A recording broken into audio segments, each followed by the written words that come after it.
Right. Well, because to me, this is, apart from the person who emailed us in, this is really, and I put it at the top of my list because it's something that bothered me when I was growing up, that I thought, how could we have evolved? Because the eye is so complex. For example, we've got cameras in the studio here, and they need camera operators to pull focus and to be able to change shots and everything. And the more distance or close-up you get, you have to change the actual iris of the camera, perhaps even open it or close it a little bit. So that's all done instantaneously within the brain, the human brain. And it's so complex that I thought, how could we have been bumping around without sight for thousands or millions of years if we've evolved, when really it needed to be functioning from the word go? Well, yes, all right, I will answer that question. Certainly, you're absolutely right. The eye is a most remarkable organ, and it does the same sorts of things that these television cameras do. It does instant focusing.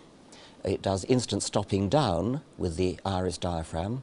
It's got full colour, three colour vision, just like modern televisions have, and it is a remarkably beautiful.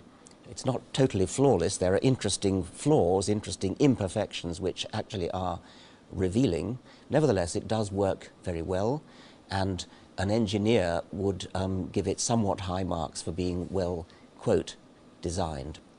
Now, you raise the question, doesn't it all have to be working before it'll work, it's any good? How could we bump along for millions of years with only half an eye?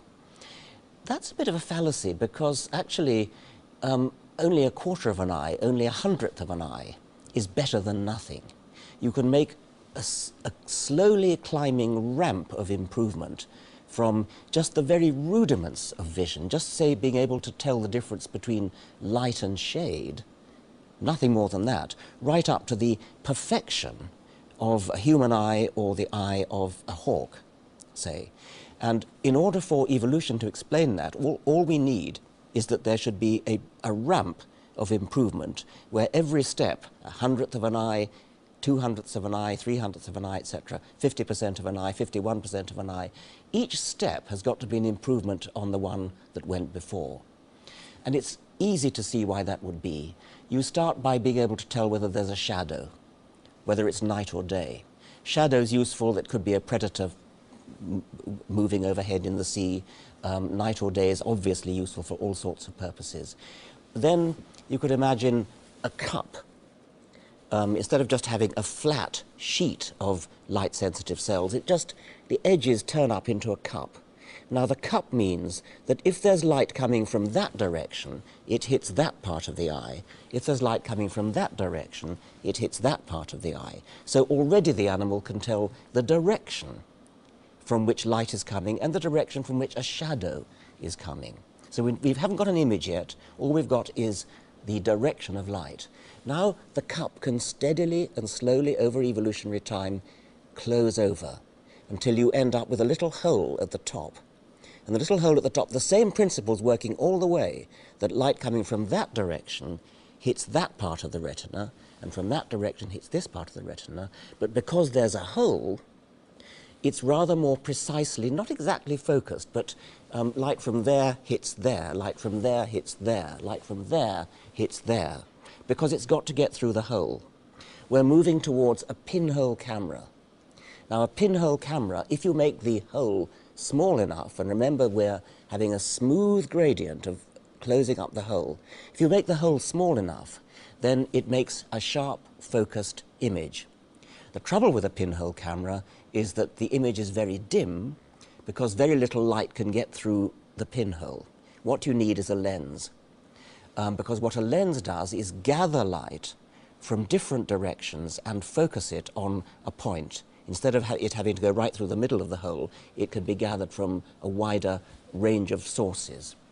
Now, a lens is not difficult to arrange. Any old chunk of transparent gubbins will do the job better than a pinhole. So once again, we've got a slow, gradual improvement. Any old lump of gubbins, transparent, is better than nothing, and then the lens simply improves its shape gradually, gradually, gradually, gradually. It's got to be gradually. Every step has got to be a slight improvement over the previous one. You get a lens. Can I just ask you though, Richard? Yes.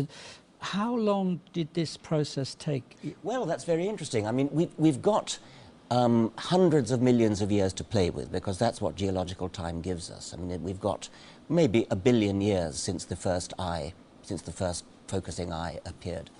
What about the trilobite? Trilobites have very beautiful eyes. Very, very clever. I mean, it's amazing. They have compound eyes, which is what modern insects and crustaceans have. But the trilobite has, in the fossil record, is exactly the same today as it was, or in that sense, it didn't evolve. It had those lenses. Trilobites today. No, I mean, but it had the lens mechanism, which is no, quite powerful. Well, trilobites have compound eyes, which is a very different principle and very interesting principle. It doesn't focus quite as sharp an image as our eyes do, but it is a very beautiful thing. And trilobites do go back hundreds of millions of years, 500 million years, 500 million years. It must have taken some time before trilobites came on the scene, but even trilobites are relatively recent compared to the age of the Earth, which is 4.5 billion years old. Obviously.